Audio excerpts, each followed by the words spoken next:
mon ego. Et bonjour à la Japan Tour Festival. C'est encore moi, Todalf, qui accueille Cyril 2.0. Comment vas-tu, Cyril? J'ai chaud. Non, c'est vrai. Ouais. Je crois que le trois quarts de la France a chaud en ce moment. C'est terrible, c'est terrible. J'avais besoin d'une preuve du réchauffement climatique. Bon, je l'ai, du coup. Ça fait un petit moment qu'on l'a, je crois. Hein. Oui, effectivement. Mais t'as du courage parce que d'être là quasi toute la journée. Ouais, Bravo. mais je suis un mec très courageux. Respect. Bon, en tout cas, comment ça va? Eh bien écoute, très heureux d'être là, présent pour cette 10e Japan Tour Festival. Ah bah ouais, ça commence à faire beaucoup. Hein. Ouais, ça commence à en faire quelques-unes. Alors moi, c'est la 3e à laquelle je participe. Et voilà, c'est que des superlatifs. Voilà. C'est génial. Et puis voilà, de se retrouver, voilà, Bah oui. très bien. On se tient toujours un peu au jus à chaque fois qu'on Ouais, se on suit un croise. petit peu, voilà. Et, on se retrouve dans d'autres conventions aussi. Mais oui. Donc toi, tu es un vidéaste qui traite principalement de la PlayStation 1. Oui, la toute première, La la toute vieille première. PlayStation. Et ça va, tu as toujours du contenu parce que la PlayStation 1, C'est un elle puits, est en fin de production. Hein. c'est un puits insondable, ce truc-là. Insondable. Tu penses que tu as suffisamment de jeux à traiter? J'ai pas assez de temps pour faire les vidéos, il y a trop de sujets. Oui. Non, il y a trop de sujets. Et moi, je collectionne les jeux qui sont sur la première PlayStation, mais les jeux qui sont sortis en Europe. Mais il faut savoir qu'il y a des jeux qui sont sortis aux États-Unis et au Japon. Et il y a des trucs qui sont jamais arrivés jusque chez nous. Et donc, il y a plein de jeux à découvrir et à partager. Et voilà, il y a plein de thématiques.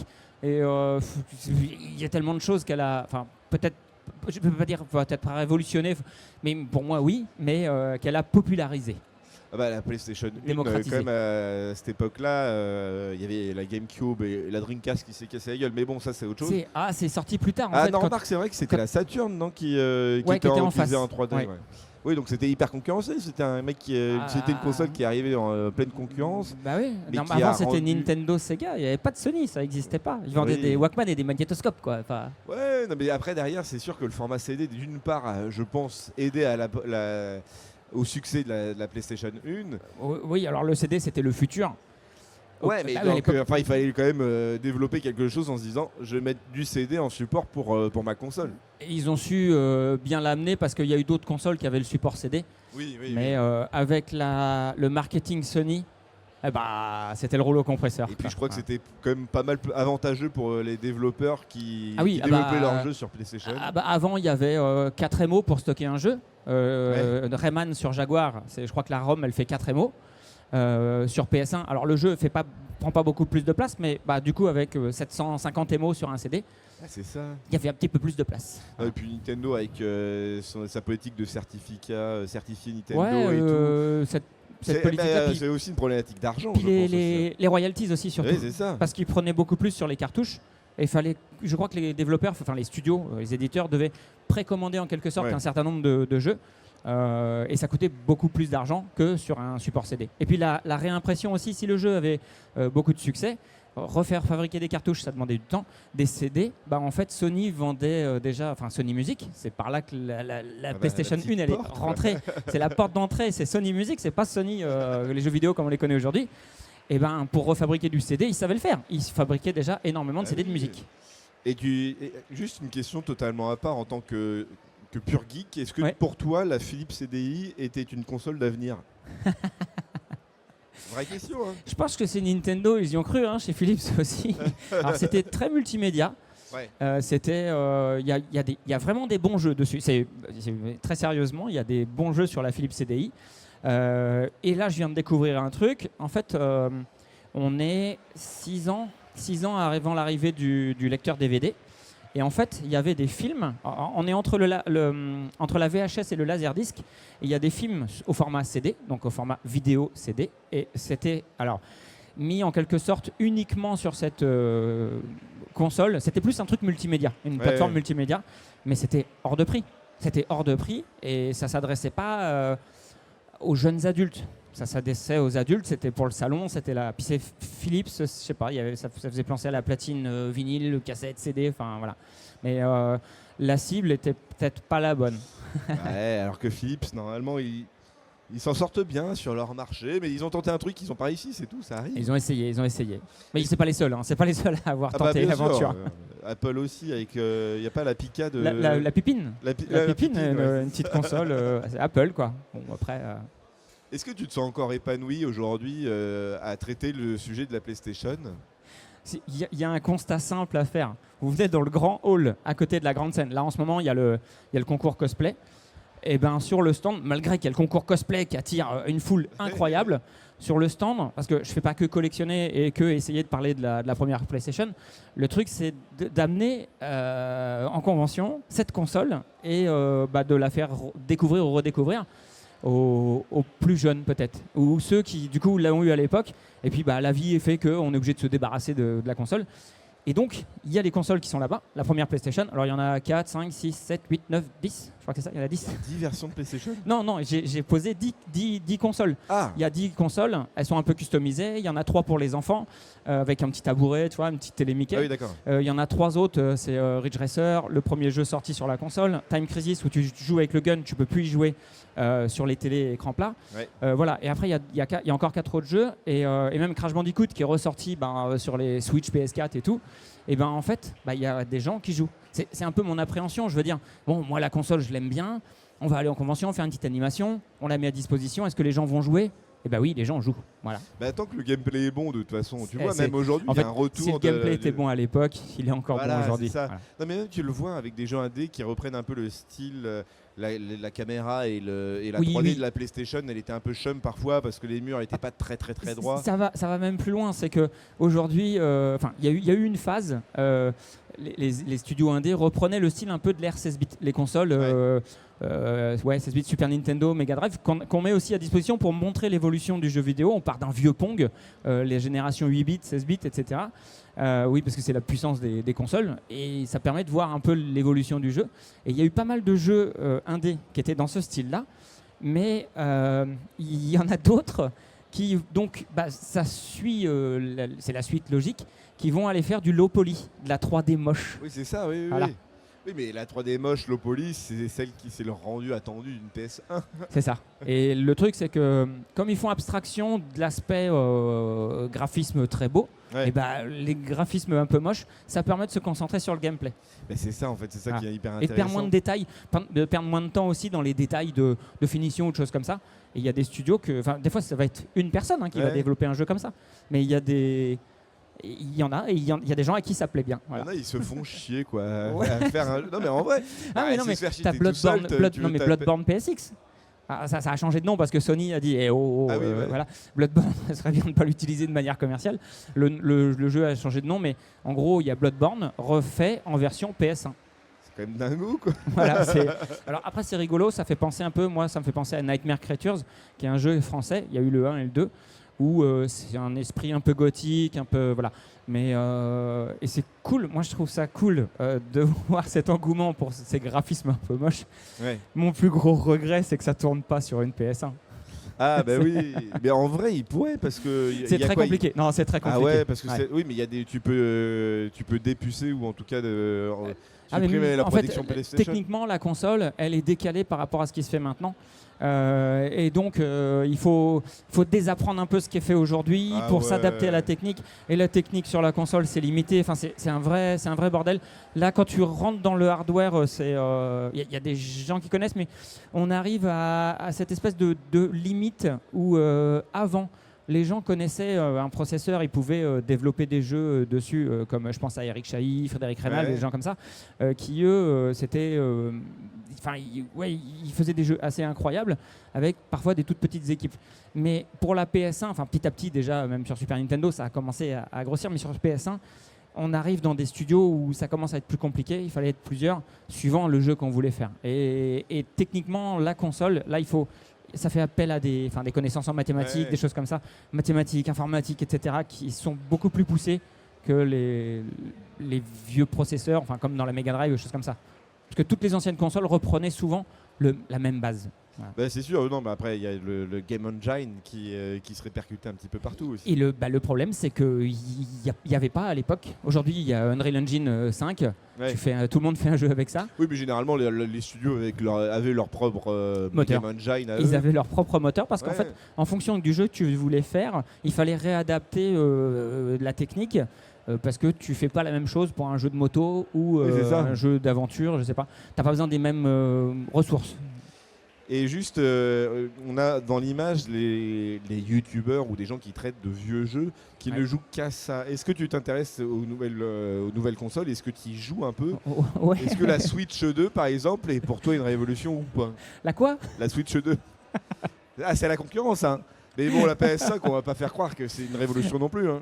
Non. Alors j'ai acheté la PS5 Day One parce Ah oui, que d'accord. en fait, comme j'ai eu la chance de faire l'achat de la PS1 Day One, ça m'avait bien plu, bien marqué. Je me dis j'avais un peu envie de faire partie de ce truc-là.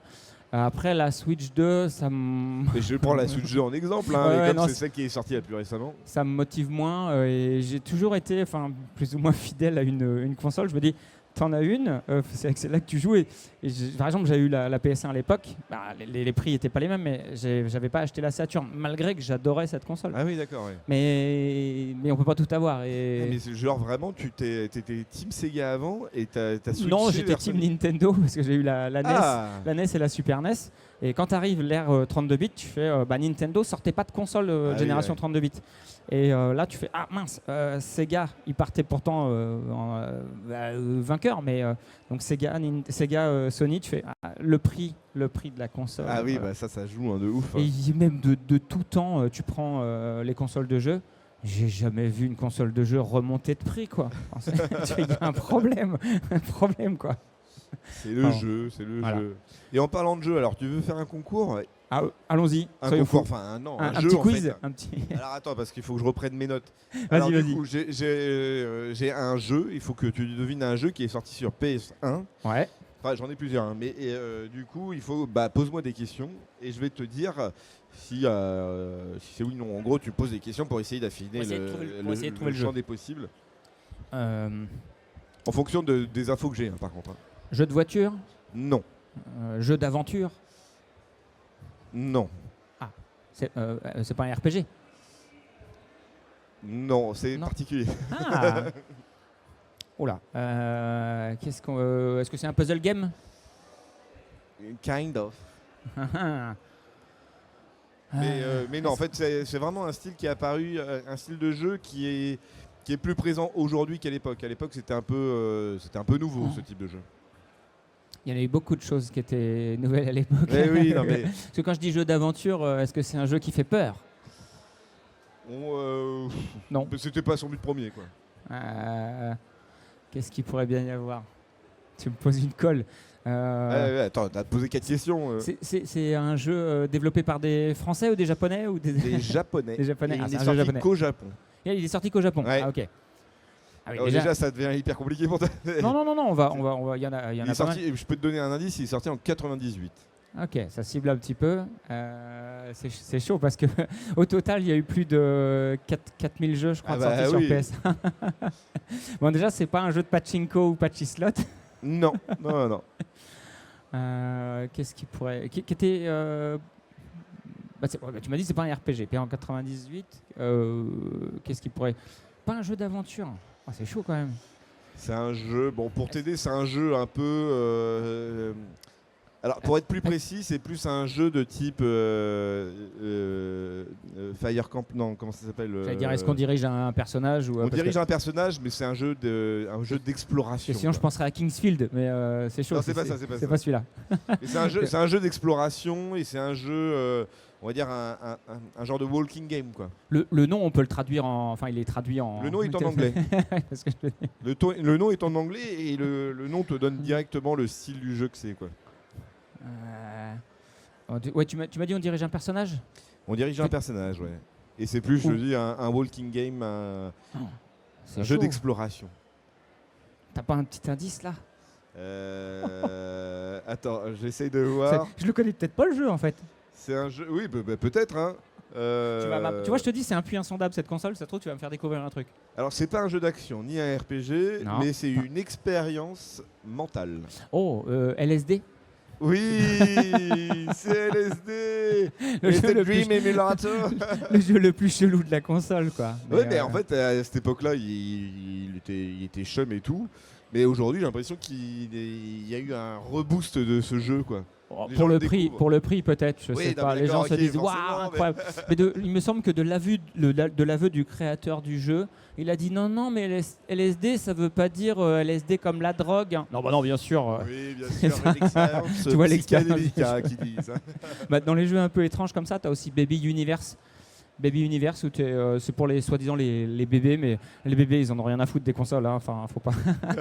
Comme un jeu où c'est marqué à partir de 3 ans, tu as du texte qui défile à l'écran. Je mets au défi n'importe quel gamin de 3 ans de savoir lire, je sais pas combien de lignes de texte à l'écran d'un jeu. oui. Quoi, tu vois. Mais c'est un peu compliqué. Je vois le truc. Mais LSD, ouais, si vous avez l'occasion de tester. Tu l'as testé, ouais. Ah non, moi j'ai pas testé, mais j'ai déjà vu tu des connais, images. ouais. Je me suis épargné mon cerveau, mon temps de cerveau. Allez, j'ai un deuxième jeu à te faire deviner. Bah vas-y, pose-moi des questions, du coup. C'est parti. Oui. J'attendais un indice. Je suis sorti en 2000. Bon, est-ce que c'est sorti pareil que au Japon? Enfin non, est-ce que c'est sorti au Japon? C'est un jeu qui est sorti. Est-ce qu'on l'a eu en Europe? On l'a eu en Europe, ouais. On l'a eu en Europe, ok. En fait, il est sorti au Japon, en Europe, aux États-Unis. Donc ça veut dire qu'au Mais moins je l'ai dans la collection potentiellement. Mais il a été produit à très petite quantité. Est-ce que c'est un jeu qui vaut très très cher? Oui. Est-ce que c'est Cindy Fashion World? Non. Ah zut. Est-ce que c'est un bon jeu?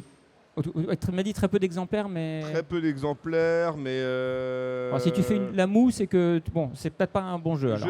En fait, le truc, c'est qu'il est un peu particulier ce jeu, puisque récupère c'est un spin-off d'une grosse licence. Et en 2000, donc c'est pas En PUBG 2000. 3D, c'est parce que Symphony of the Night, tu m'auras dit oui, c'est un bon jeu, mais c'est pas celui-là. Et pourtant, le distributeur est aussi un gros. Enfin, l'éditeur est C'est un gros. gros éditeur. En 2000, du coup, est-ce que c'est un jeu d'aventure? Oui, Jeu d'aventure, mais pas que. Hein. mais pas que, non. Jeu d'aventure, donc est-ce qu'on dirige un seul personnage ou plusieurs? Oui, un seul personnage. Et toi, Je tu pense. dis- Après, derrière, Ouais. j'ai pas les images du jeu. Et tu dis très peu d'exemplaires édités? Très peu d'exemplaires, ouais. En tout cas, on me dit que c'est hyper rare. Eh ben mince alors. En 2000. Essaye de trouver peut-être la licence. Parce qu'on a dit c'est pas Castlevania. Non. Une licence connue du coup. Ah bah oui, tu m'as dit qu'il n'y avait pas beaucoup d'exemplaires, c'est chaud. Bah, c'est une licence connue. Oui. C'est une vieille licence. Hein.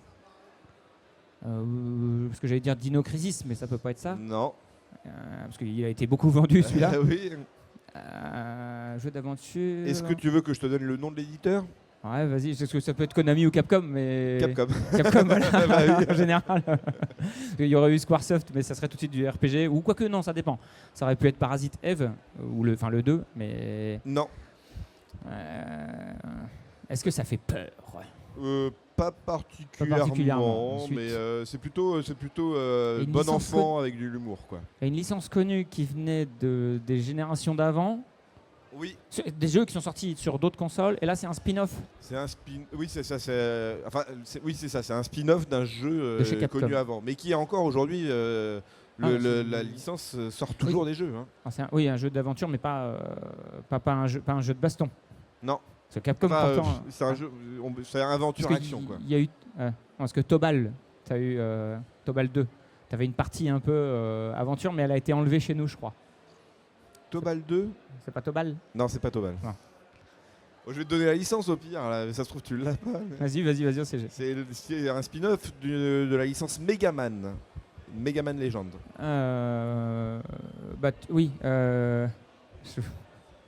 Je le vois. Mais tu l'as. Oui, c'est un jeu d'aventure. Tu te balades, tu explores. Oui, effectivement, ça. Oui, il n'y en a pas eu beaucoup. Tu es dans les Megaman. Je le vois en plus. Je vois lequel c'est, mais je sais plus le nom. Tu veux Ça- la réponse? Attends, ça va venir. Parce que oui, dans le. Je peux Ah, te je vois donner pas. le nom du personnage au moins que tu jouais. Ah, ça va. C'est Trombone. Ah oui, le jeu, oui, Trombone. Bah, c'est le nom du jeu, Trombone. C'est vrai. Alors non, Tron- il y a un truc avant. Je vais l'avoir dans le téléphone. Je vais Non, pas mais tricher, vas-y, mais- je vais te le donner. Non, parce que j'ai la liste en fait des jeux que j'ai dans la collection. Et, C'est The Misadventure of Trombone. Ah oui, oui, il y a le petit truc avant. Putain, c'est pas évident en fait. Non, Je non, non, pensais c'est que chaud. c'était hyper, Non, hyper simple et tout. c'est des jeux auxquels, enfin, j'ai pas joué, Misadventure of Trombone. Ouais. Et bon, je l'ai récupéré dans la collection et tu fais. Ok, déjà je voulais me faire les Megaman d'abord, et ça demande un petit peu de temps, et qui sont très bons, mais et qui à l'époque sont passés un peu sous les radars parce que c'est tout le monde ça. voulait de la 3D, quoi. Mais s'essayer à la 3D, c'est pas toujours Bah, évident. on a vu sur les licences Sonic par exemple où c'est pas passé. Bubsy Bubsy qui aussi. était pas mauvais Après, en c'était pas une 2D. si grosse licence que ça, Bubsy quand même. Non, mais il avait bien marché en Oui, il avait 2D, bien marché, et en ouais. 3D, c'était catastrophique, quoi. Et bon. Est-ce que tu veux que je te fasse deviner un dernier jeu? Ah oui, je veux bien, volontiers. Et bah vas-y, il est Allons-y. sorti en 98. 98, parce qu'il y en a eu- c'est le. En fait, tu sais, t'as le pic 97, 98, c'est là. Bah oui, 97, non, mais ça, 98, c'est là où j'avoue. t'as le plus de jeux. Est-ce que c'est un jeu qui est sorti en Europe déjà? On va Il est commencer. sorti en Europe et au Japon, mais pas aux États-Unis. Ah. Est-ce que, du coup, s'il est sorti, ça dépend. S'il est sorti au Japon aussi, est-ce que c'est un studio japonais, studio ou éditeur, on va dire. Je n'ai pas l'info. C'est pas grave. Est-ce que c'est un jeu d'aventure? Non.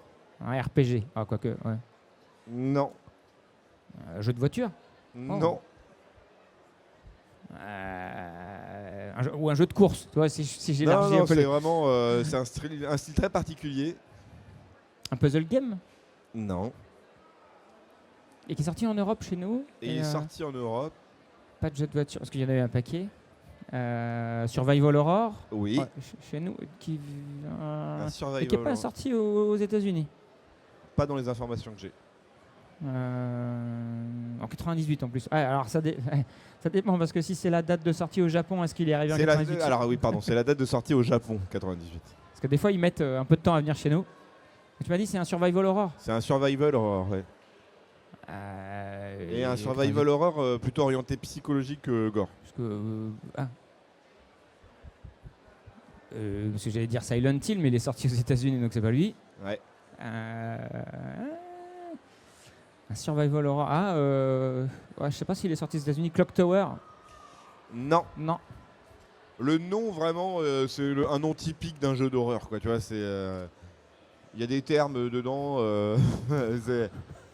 C'est le démon de l'enfer sur la terre, quoi.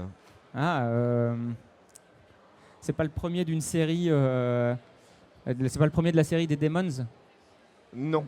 Parce qu'il y a Déception ou c'est Non, pas ça, c'est pas ça. Mais hein. je me demande s'il alors il a deux noms connus, mais Ouais. je me demande si un de ces noms est pas issu d'une licence après. Ah, c'est pas derrière. Resident Evil, on est d'accord. Non, hein, c'est pas, voilà. j'essaie de te faire deviner des jeux pas Ah ouais. connus. Hein. Oui, ah oui, c'est là où c'est plus compliqué.